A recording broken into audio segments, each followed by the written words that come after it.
Il est 20 h, heureux de vous retrouver compte de cette édition d'information dont voici les titres. Les magistrats guinéens réunis au sein de l'AMG ont fait ce vendredi un sit-in devant la Cour suprême où ils ont déposé un mémorandum contenant différents points de revendication parmi lesquels l'annulation de la suspension de 2 de leurs collègues. Vous les entendrez dans ce 20 h. Entrepreneuriat jeune, un jeune d'une trentaine d'années diplômé en santé s'est lancé dans la transformation des déchets plastiques. Ce jeune confectionne des sacs avec des plastiques recyclés. Vous le verrez dans cette édition d'information. L'autorité de régulation des postes et télécommunications ARPT a rendu public les résultats de l'audit national de la couverture et de la qualité des services des opérateurs de téléphonie mobile et des fournisseurs d'accès Internet en Guinée. Les détails, c'est dans ce journal. C'est tout. Encore une fois, bienvenue à la une de l'actualité. Ils l'ont dit, ils l'ont fait. Les magistrats, à l'appel de l'AMG, étaient devant la Cour suprême ce vendredi pour leur sit-in dans leur plateforme revendicative. L'on dénombre 12 points de revendication dans leur mémo qu'ils ont remis au secrétaire général de la Cour suprême après l'échec de celle-ci à rapprocher les positions. Ils exigent du ministre de la Justice, entre autres, la levée des suspensions contre leurs collègues et le respect du principe de la présomption d'innocence et du contradictoire. Amara Bangoura commente les images de nos confrères de Dioma TV. Sans pancarte, mais à la place des slogans, les magistrats répondent ainsi, présents à l'appel de leur association devant la Cour suprême. En colère contre Alphonse Charles Wright, ces hommes en robe noire revendiquent plusieurs points, dont principalement la levée de la suspension des 2 des leurs par le ministre de la Justice. Moussa Kamara et Siavis Gami, respectivement juge au tribunal de première instance de l'Abbé et substitut du procureur près le même tribunal. 2.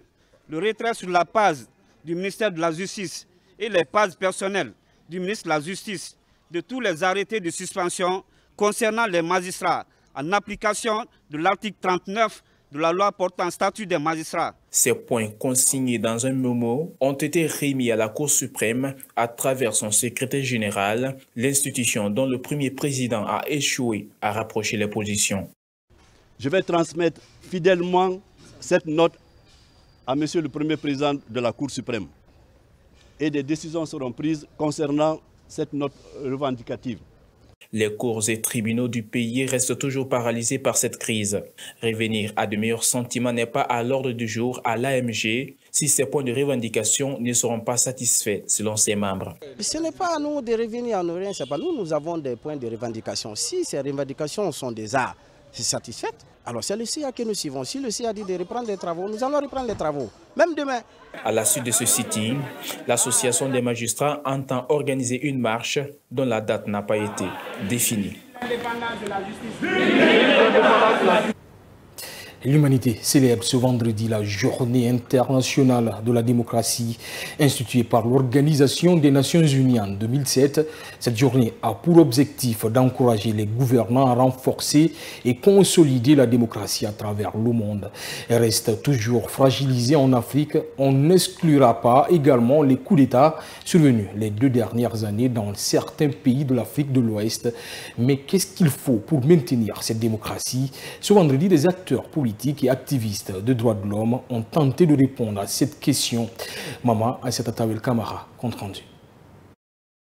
Depuis 2021, les signes d'une érosion de la démocratie se multiplient en Afrique occidentale. Plusieurs coups d'État ont été enregistrés dans de nombreux pays, notamment la Guinée, le Tchad, le Niger, le Mali, pour ne citer que ceci. En Guinée, par exemple, selon des observateurs, la population a été souvent victime de violations des droits fondamentaux tels que des interdictions de manifester, la restriction de la liberté de la presse et tant d'autres. Francis Pepe Rabat condamne le renversement des présidents démocratiquement élus. Je voudrais tout d'abord rendre hommage aux pères fondateurs de la démocratie dans notre pays. Même si certains de ces pères fondateurs ont malheureusement tordu le cou à la démocratie. Et ailleurs, malheureusement, il y a des ambitions individuelles, personnelles, qui ont poussé certains militaires et qui sont pourtant nourris, soignés, logés par, n'est-ce pas, les populations. Et c'est d'ailleurs grâce à la démocratie qu'ils sont mieux traités. Et malheureusement, à cause de leur intérêt individuel, ils ont déposé des présidents démocratiquement élus. Mamadou Kali Diallo est un activiste de droits de l'homme. Pour lui, la démocratie existe plus ou moins en Afrique, même si elle reste fragilisée. Pas une démocratie aussi parfaite, mais depuis la conférence de Bâle, vous savez que beaucoup de régimes, beaucoup de gouvernants, beaucoup de pays se sont inscrits dans la logique d'instaurer de la démocratie. Bon, il y a quand même des institutions démocratiques telles que les partis politiques, les systèmes politiques, les élections qui se font. Ce sont des instruments, si vous voulez, ce sont des institutions démocratiques. Maintenant, est-ce qu'elle est parfaite par rapport à d'autres pays? Elle est menacée, elle est chaque fois remise en question. Cette journée est donc l'occasion de réexaminer l'état de la démocratie dans le monde. Ces acteurs sollicitent l'instauration d'un système de transparence, un organe de gestion électorale, le respect de la dignité, l'équité et le développement harmonieux pour le bien-être des citoyens guinéens. Santé, dans ce journal, visiblement l'usage abusif de la caféine demeure un grand problème de santé selon le médecin. Ce produit chimique est consommé dans plusieurs aliments. Le café, le thé et les boissons énergétiques sont des produits fortement consommés par certains dont on y trouve de la caféine. La consommation modérée de la caféine peut-elle avoir des effets stimulants bénéfiques dans le corps? Notre reporter Aïssata Kourouma a rencontré un spécialiste. Suivez. En Guinée, nombreux sont ces citoyens qui consomment de la caféine. On trouve de la caféine sous sa forme naturelle dans le café, le thé, le chocolat et les boissons gazeuses. Plusieurs personnes ont pris pour habitude chaque matin et soir de se regrouper autour du café pour se divertir. Connu pour ses capacités à diminuer temporairement la fatigue et augmenter la tension de l'énergie dans le corps. Pour ces jeunes, c'est devenu un quotidien, mais aussi un plaisir de consommer. Il y a le jour où je quitte la maison un peu beaucoup fatigué de la tête, avec beaucoup de stress, souvent des problèmes. Mais lorsque je prends le café, je pense que j'oublie le problème un peu. J'ai gagé là, quand je bois ça, ça me fait du plaisir, beaucoup de plaisir. Parce que des fois, quand je quitte au travail, il y a trop de fatigue. Mais même si je n'ai pas gagné l'argent quand même, mais si j'achète ça, je bois ça, voilà, ça me ferait du plaisir, beaucoup. La caféine est un stimulant qui accélère le fonctionnement du système nerveux. Selon ce spécialiste de santé, la consommation régulière des aliments contenant de la caféine peut causer des sensations de palpitations, des étourdissements, de l'anxiété et des maux de tête. Maintenant, la consommation abusive de la caféine, elle est très dangereuse. Parce qu'une personne qui consomme d'une façon anarchique la consommation de la caféine, il peut avoir ici des tremblements de la main, sa main va commencer à trembler. Il peut même avoir aussi l'hypertension à la longue et des problèmes de vision et voire aussi même des problèmes de gastrite parce que c'est des choses qui piquent la muqueuse de l'estomac et on peut aussi maintenant avoir ces différents effets liés à la consommation abusive de la caféine. Plus de 94% de la population consomme des aliments contenant de la caféine, selon l'Organisation mondiale de la santé. Elle se trouve également dans certains médicaments prescrits par des médecins contre la toux, le rhume ou la douleur. Malik Kamara, médecin généraliste, déconseille fermement l'automédication pour éviter des effets secondaires.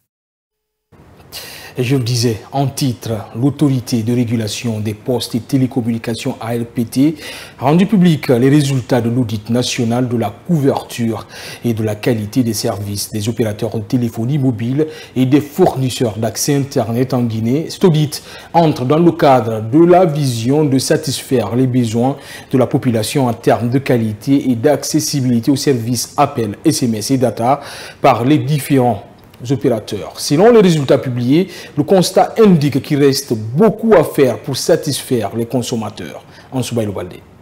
Les opérateurs de téléphonie mobile ont encore du travail à faire pour atteindre les objectifs contenus dans le cahier de charges afin de satisfaire les consommateurs en termes d'appels, d'Internet et d'SMS. À travers un audit mené par l'autorité de régulation des postes et télécommunications ARPT, le constat révèle qu'il y a des efforts à faire sur le terrain. L'erreur, elle est là. On a essayé un peu de savoir quelles sont les raisons, en quelque sorte, qui font que, quelquefois, il y a des clients qui sont mécontents ou insatisfaits. On a essayé de chercher quelles sont ces raisons-là, ces sources de frustration. On a essayé d'apporter les solutions. Et à travers ces solutions et l'effort de la RPT, certainement, le citoyen guinéen va sentir la différence dans les prochains mois, voire les prochaines années au plus tard. Après la publication des résultats, il ressort que la comptabilité analytique qui entre dans la composition des prix par les opérateurs de téléphonie n'était pas respectée dans la plupart des cas. Ce qu'on pourrait faire, c'est par rapport surtout aux recommandations, parce que les recommandations ont été justement posées pour qu'on puisse vraiment ramener ces opérateurs à un prix totalement acceptable pour les consommateurs. Par rapport au manquement constaté, le directeur général adjoint de l'autorité de régulation des postes et télécommunications promet des sanctions contre les opérateurs de téléphonie. Aujourd'hui, nous franchissons une étape importante, rendant publics les résultats de ces audits. Ces résultats aideront les consommateurs à prendre des décisions éclairées en matière de choix d'opérateurs ou de fournisseurs d'accès Internet, à maintenir et améliorer la qualité de leurs services. Et je vous rassure que toutes les mesures seront prises pour la correction des manquements constatés et les sanctions seront prises conformément au cahier des charges et textes réglementaires en vigueur en République de Guinée. Cette opération d'audit a été menée entre novembre 2022 et février 2023. Cela en droite ligne de la mission assignée à l'ARPT pour satisfaire les consommateurs guinéens. Au cours de cette rencontre, la question relative au cas guinématin.com, qui est toujours confronté à des difficultés d'accès par les lecteurs, a été abordée par le directeur général adjoint des postes et télécommunications. Il a rassuré que les enquêtes sont en cours pour répondre à la lettre qui leur a été adressée par la haute autorité de la communication. Adama Kondé est au micro dans Soubaïl Bandé. Oui, nous avions été saisis par la HAC pour une restriction sur un site internet Guinée Matin et nous avons répondu à la HAC. Nos équipes techniques sont en train d'investiguer parce qu'aujourd'hui, ce qui porte à croire, tout le Guinéen pense, le Guinéen lambda pense qu'en cas de restriction sur le territoire national, on pointe du doigt le régulateur. Mais sachez que le régulateur est là pour favoriser la concurrence, est là pour une concurrence saine et loyale, mais pas pour freiner ou pas pour bloquer un opérateur ou un site web ou un fournisseur d'accès Internet. Les investigations sont en cours. Dès qu'on aura le résultat, il sera rendu public à travers la HAC. Entrepreneuriat jeune, on en parle dans ce journal. Un jeune d'une trentaine d'années, diplômé en santé, s'est lancé dans la transformation des déchets plastiques. Tenez-vous bien, il confectionne des sacs avec des plastiques recyclés. Il y a de cela 7 ans. Nous vous amenons à le découvrir dans ce reportage de Adam Silla et Aïcha Kamara.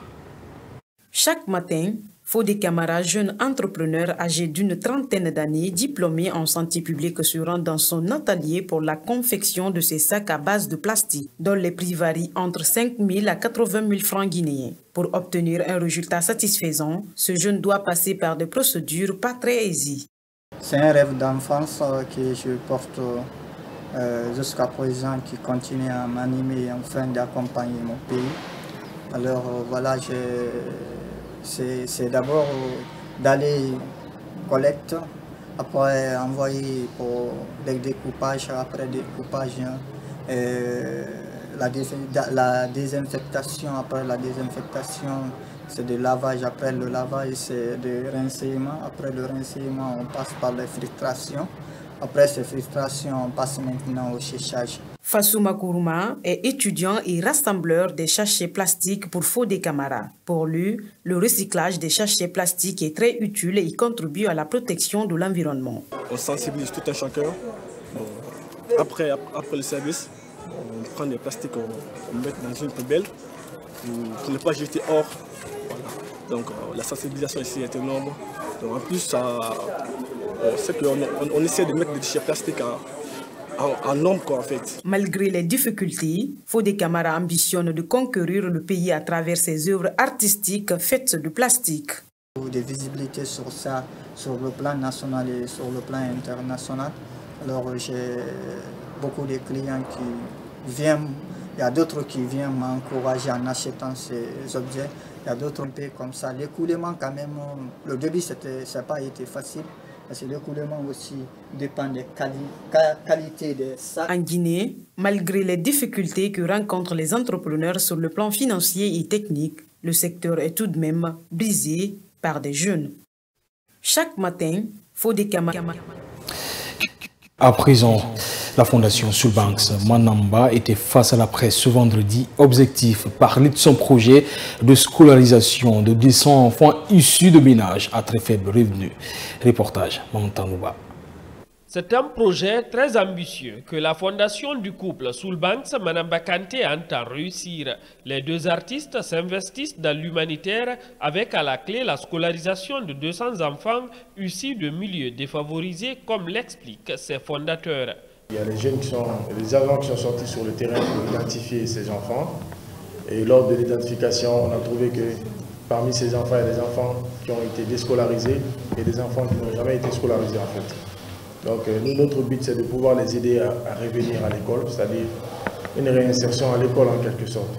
Si vous voyez aujourd'hui, on a vraiment mis cette fondation en place aujourd'hui. Ça dépend un peu de tout ça et de la bonne foi qu'on a et de l'amour qu'on a vraiment envers les enfants. Et prouver combien tous ces enfants sont... On doit tenir ces enfants-là genre à la même main.